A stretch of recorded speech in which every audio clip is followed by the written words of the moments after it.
Hello साथियों, कैसा हो? उम्मीद करता हूँ आप सभी अच्छे होंगे। मैं हूँ नीलकंठ प्राइवेट आईडी से राजू जांगीर। आप सभी का एक बार फिर से स्वागत करता हूँ अपने इस यूट्यूब चैनल जीवन अमूल्य डीएल या फिर एनके आईटीआई में।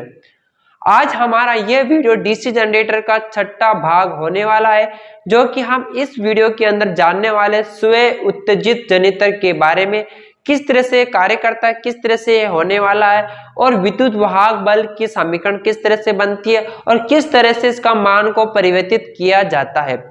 सभी जानकारी हम आज इस वीडियो के माध्यम से पूरे विस्तार से जानने वाले हैं। आप हमारे साथ जुड़े रहिएगा सदैव। अगर आपने अभी तक हमारे इस YouTube चैनल को जीवन अमूल्य डीएल या फिर एनके आईटीआई को सब्सक्राइब नहीं किया तो प्लीज चैनल को सब्सक्राइब कर दीजिएगा, साथ ही बेल आइकन दबा दीजिएगा ताकि आप हमारे हर एक वीडियो के साथ सदैव जुड़ सकते हो और आप इलेक्ट्रिशियन ट्रेड के संबंधित आने वाले जो भी टॉपिक्स है उसके बारे में सदैव आप पढ़ सकते हो और समझ सकते हो। आइए साथियों, जानते हैं आज का इस वीडियो के माध्यम से पूरे विस्तार के साथ। सर्वप्रथम हमने देखा था पहले वाली वीडियो के अंदर डीसी जनरेटर का वर्गीकरण के अनुसार हमने उत्तेजन प्रणाली के आधार पर दो डीसी जनरेटर को देखा था, पृथक और स्व। पृथक हमने पहली वाली वीडियो में देख रखा है और आज हम पढ़ने वाले यहाँ पर स्व उत्तेजित जनरेटर। स्व उत्तेजित जनरेटर को भी हमने पहले वाली वीडियो में देखा था, पर विस्तार से हम यहाँ पर समझ लेते हैं, जो कि आगे की जानकारी हमारे समझने में बहुत ही आसानी रहने वाली है। तो सर्वप्रथम हम बात करते हैं, जनरेटर के अंदर एक विद्युत वाहक बल उत्पन्न होता है। उस विद्युत वाहक बल को किस समीकरण द्वारा हम दर्शाते हैं? सबसे पहले हम बात कर लेते हैं यहाँ पर विद्युत वाहक बल की समीकरण। विद्युत वाहक बल की समीकरण किस पे बात करने वाले? सर्वप्रथम विद्युत वाहक बल की समीकरण क्या होती है, किस तरह से कार्य करती है और किस तरह से रहने वाली है। विद्युत वाहक बल का मान हम कहते हैं ईजी मान होता है। विद्युत वाहक बल ईजी बराबर होता है 5 NZP बटा 60 इंटू ए, 60 इंटू या फिर इंटू लगा दीजिए, सबसे अच्छा रहेगा। Eg बराबर होता है 5NZP बटा 60 इंटू ए होता है। तो हम यहाँ पर एक एक को विस्तार से लिख लेते हैं कि Eg बराबर क्या होता है। Eg बराबर होता है हमारे यहाँ पर यानी विद्युत वाहक बल, विद्युत वाहक बल, और फाई बराबर होता है प्रति पोल चुंबकीय फ्लक्स, और N बराबर होता है आर्मेचर की घूर्णन गति, आर्मेचर की घूर्णन गति जिसे हम कहते हैं आरपीएम। और आगे आ जाता है जेड बराबर होता है यहाँ पे चालक की संख्या, यानी आर्मेचर पे जो भी वाइंडिंग की जाती है उनमें जो चालक होते हैं यानी जो वाइंडिंग की संख्या होती है वो जेड के द्वारा दर्शाई जाती है। इसके बाद होता है पी बराबर होता है पोल की संख्या, यानी पोलों की संख्या या पोल की संख्या। अब होता है ए बराबर होता है यहाँ पर एक समांतर परिपथ में, एक समांतर परिपथ में चालक की संख्या, चालक की संख्या। ठीक है, ये हमने जाना है। Eg बराबर होता है विद्युत वाहक बल, फाई बराबर होता है प्रति पोल चुंबकीय फ्लक्स की संख्या, फ्लक्स का मान, N बराबर होता है आर्मेचर की घूर्णन गति यानी आरपीएम, और Z बराबर होता है चालक की संख्या, और P बराबर होता है पोलों की संख्या, और A बराबर होता है एक समांतर परिपथ में चालक की संख्या। ये हमने Eg के मान को देखा है। तो हमने यहाँ पर जो Eg का जो समीकरण लिखा है, Eg बराबर 5NZP बटा 60 इंटू ए। जो हमारा समीकरण होता है इसके अंदर ZP/60 इंटू ए जो होता है ये नियत होता है। क्या होता है? ZP/60 इंटू ए जो होता है ये हमारे पास क्या होता है? नियत होता है, यानी कांस्टेंट होता है।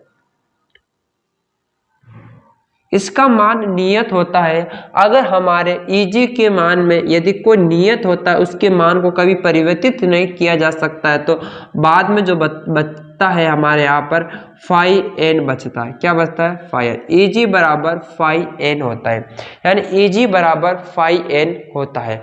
तो φn अगर हम इन दोनों में से किसी भी एक के मान को बढ़ा देते हैं तो हमारा Eg का मान क्या होगा? बढ़ जाएगा। अगर हम यहाँ फाई और एन दोनों में से किसी एक के मान में कमी कर देते हैं तो Eg का मान क्या होगा?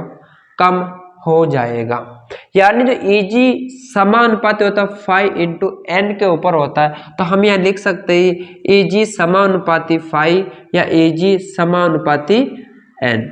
अगर हम इस वैल्यू में n के मान को कम करते हैं तो Eg का मान कम हो जाएगा। अगर n के मान को बढ़ाते हैं तो Eg का मान बढ़ जाएगा।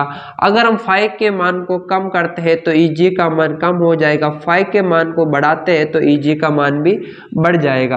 अगर कह सकते हैं Eg बराबर 5 इंटू ए होता है, 5 या फिर n दोनों में से किसी एक की वैल्यू और एक के मान को कम किया जाता है तो Eg का मान कम हो जाएगा। यदि दोनों में से किसी एक के मान को ज्यादा किया जाता है तो Eg का मान भी ज्यादा हो जाएगा।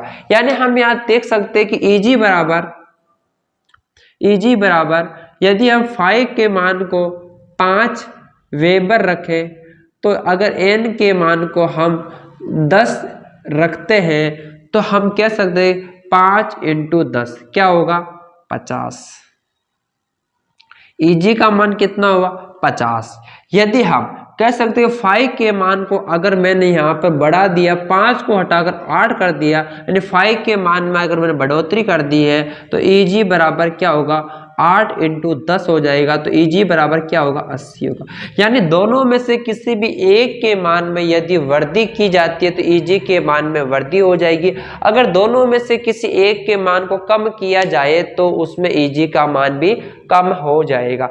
ये हमने डीसी जनरेटर का जो विद्युत वाहक बल का जो समीकरण होता है उसे हमने अच्छे से समझ लिया है।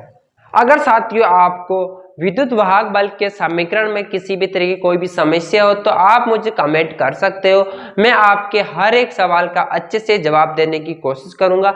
अगर आप हमारे इस YouTube चैनल पर पहली बार आए हो तो चैनल को सब्सक्राइब करके बेल आइकन दबा देना ताकि आप हमारे साथ सदैव जुड़ सकते हो। आइए साथियों जानते हैं आगे की जानकारी इस वीडियो के माध्यम से।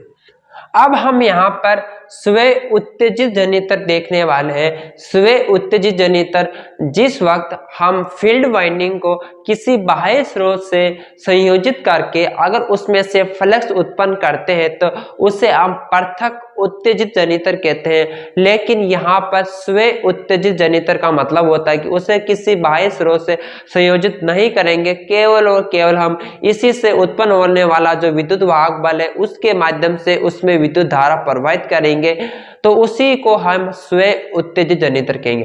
लेकिन सर्वप्रथम विद्युत धारा कैसे उत्पन्न होगी, किस तरह से इसमें चुंबकीय फ्लक्स उत्पन्न होगा, हमें जानने वाले हैं। सर्वप्रथम हमने यहाँ पर एक वाइंडिंग बना ली है। क्या बनाई? एक वाइंडिंग जिसे हम कहेंगे फील्ड वाइंडिंग। क्या कहेंगे? Field winding. ये क्या है? हमारे पास एक फील्ड वाइंडिंग है और फील्ड वाइंडिंग में चुंबकीय क्षेत्र उत्पन्न करने के लिए हम इसमें विद्युत धारा क्या करते हैं? विद्युत धारा यानी आई, विद्युत धारा प्रवाह करते हैं। विद्युत धारा प्रवाह के कारण से इस फील्ड वाइंडिंग में कुछ ना कुछ फाई यानी फ्लक्स उत्पन्न होता है। ठीक है, ये हमने देख रखा, यानी फाई उत्पन्न होता है, कुछ ना कुछ फ्लक्स उत्पन्न होगा। कब होगा? जब हम इस वाइंडिंग के अंदर विद्युत धारा को प्रवाहित करेंगे। सर्वप्रथम अगर हम इस फील्ड वाइंडिंग को किसी भी बाह्य डीसी स्रोत से संयोजित नहीं कर रहे हैं तो इसमें विद्युत धारा कैसे प्रवाहित करेंगे? तो हमने देखा जो फील्ड वाइंडिंग होती है उसे हम पोल के ऊपर, उससे हम किस पर स्थापित करते हैं, पोल के ऊपर। जो पोल होता है वो पोल हमारे कास्ट स्टील या कास्ट आयरन द्वारा बनाया जाता है, कास्ट स्टील, कास्ट स्टील या फिर कास्ट आयरन द्वारा बनाया जाता है, कास्ट स्टील या फिर कास्ट आयरन द्वारा बनाया जाता है। इसमें जब कास्ट स्टील या कास्ट आयरन द्वारा बनाया जाता है, माना कि एक हमारे पास कास्ट आयरन और कास्ट स्टील की एक रोड है, इस रोड के अंदर यदि हम इसके ऊपर कुछ कॉपर की कुछ वाइंडिंग लपेट दे जाती है, क्या करते हैं, वाइंडिंग लपेट दी जाती है, उस वाइंडिंग में यदि हम विद्युत धारा आई को प्रवाहित करते हैं तो उस वाइंडिंग के अंदर एक चुंबकीय क्षेत्र उत्पन्न होता है। क्या उत्पन्न होता है, चुंबकीय क्षेत्र उत्पन्न होता है। उस चुंबकीय क्षेत्र के कारण से इस रोड के अंदर क्या होता है, एक चुंबक उत्पन्न हो जाती है। इस रोड के अंदर क्या होती है, एक चुंबक उत्पन्न हो जाती है। उसी तरह से यदि हम फील्ड पोल पे यदि फील्ड वाइंडिंग को स्थापित करते हैं तो उस फील्ड वाइंडिंग में यदि विद्युत धारा को हम प्रवाहित करते हैं तो उस फील्ड पोल में एक चुंबक उत्पन्न हो जाती है, पोल पे एक चुंबक उत्पन्न हो जाती है। लेकिन सर्वप्रथम ये विद्युत धारा हम कहाँ से प्रवाहित करते हैं, तो सर्वप्रथम प्रवाहित करने के लिए हमने एक नियम पढ़ा था, एक शब्द पढ़ा था अवशिष्ट चुंबकत्व। क्या पढ़ा हमने, एक अवशिष्ट चुंबकत्व, अवशिष्ट चुंबकत्व एक शब्द हमने पढ़ा था पहले से। अवशिष्ट चुंबकत्व के कारण से इसमें कुछ ना कुछ फ्लक्स उत्पन्न होगा और कुछ ना कुछ फ्लक्स उत्पन्न होने के कारण से इसमें कुछ ना कुछ चुंबकीय क्षेत्र उत्पन्न होगा और चुंबकीय क्षेत्र उत्पन्न होने के कारण से इस जनरेटर में कुछ ना कुछ ईएमएफ उत्पन्न होता है। अब जानते हैं कि ये अवशिष्ट चुंबकत्व क्या होता है। अवशिष्ट चुंबकत्व का मतलब होता है कि जिस वक्त जो जनरेटर हमारे कंपनी, फैक्ट्री या कारखाने से बनकर आता है तो उस समय इस फील्ड वाइंडिंग को सर्वप्रथम एक विद्युत धारा देकर से इसमें कुछ ना कुछ फ्लक्स उत्पन्न किया जाता है। यानी सर्वप्रथम उस फील्ड वाइंडिंग को कुछ ना कुछ विद्युत धारा देकर से इस फील्ड वाइंडिंग में कुछ ना कुछ फ्लक्स उत्पन्न किया जाता है। जो फ्लक्स उत्पन्न किया जाता है उसका कुछ ना कुछ अंश सदैव ही इस पोल के ऊपर रह जाता है। उस पोल के ऊपर कुछ ना कुछ फ्लक्स की मात्रा, कुछ ना कुछ चुंबकत्व की मात्रा रह जाती है। उसका मान कभी भी जीरो नहीं होता है, उसका मान कभी भी जीरो नहीं होता। यानी हम कह सकते हैं अगर हमने ए का मान सर्वप्रथम 10 एम्पियर इसमें विद्युत धारा दी है, बाद में यदि ए आई के मान को जीरो कर दिया है तो इसमें फाई के मान में भी जीरो होना चाहिए था, लेकिन इसमें कुछ ना कुछ फाई रह जाते हैं, माना कि 2 वेबर रह जाता है। ठीक है, इसी को कुछ ना कुछ अंश जो इसमें विद्यमान रह जाता सदैव के लिए, उसी को हम अवशिष्ट चुंबकत्व कहते हैं, अवशिष्ट चुंबकत्व कहते हैं। जो कि अवशिष्ट चुंबकत्व होता है उसके कारण से सर्वप्रथम जो ईएमएफ होता है, ईएमएफ होता है उसका मान 2 वोल्टेज के लगभग होता है। कितना होता है, 2 वोल्टेज के लगभग, लगभग 2 वोल्टेज के करीबन होता है। अवशिष्ट चुंबकत्व के कारण से बढ़ने वाला जो वोल्टेज होता है, ईएमएफ होता है, लगभग 2 वोल्टेज के करीबन होता है। अब हम यहाँ पर अवशिष्ट चुंबकत्व के बारे में कुछ 2 लाइनें लिख लेते हैं जिससे कि आपको समझने और सीखने में बहुत ही आसानी रहने वाली है। तो हम यहाँ पर कुछ अवशिष्ट चुंबकत्व के बारे में कुछ ना कुछ यहाँ पर लिखते हैं जिससे कि आपको समझने में आसानी रहने वाली है। तो हम यहाँ पर कह सकते हैं कि स्वयं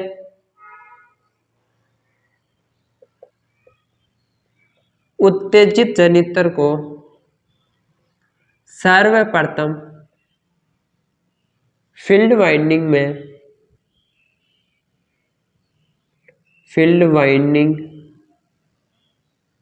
उत्तेजित करने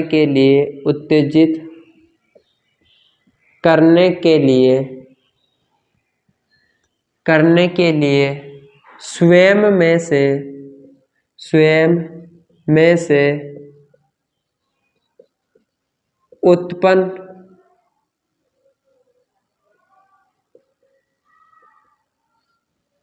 चुंबकीय फ्लक्स का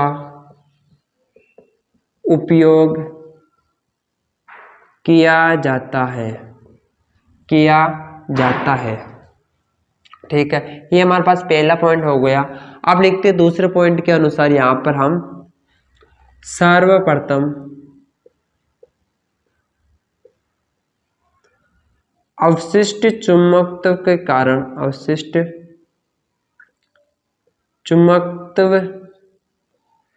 के कारण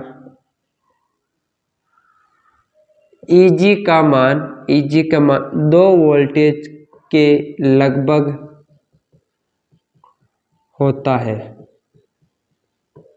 2 वोल्टेज के लगभग होता है। स्व उत्तेजित जनित्र में उत्तेजित जनित्र के द्वारा एक साथ या फिर तुरंत फुल वोल्टेज प्राप्त नहीं किया जा सकता।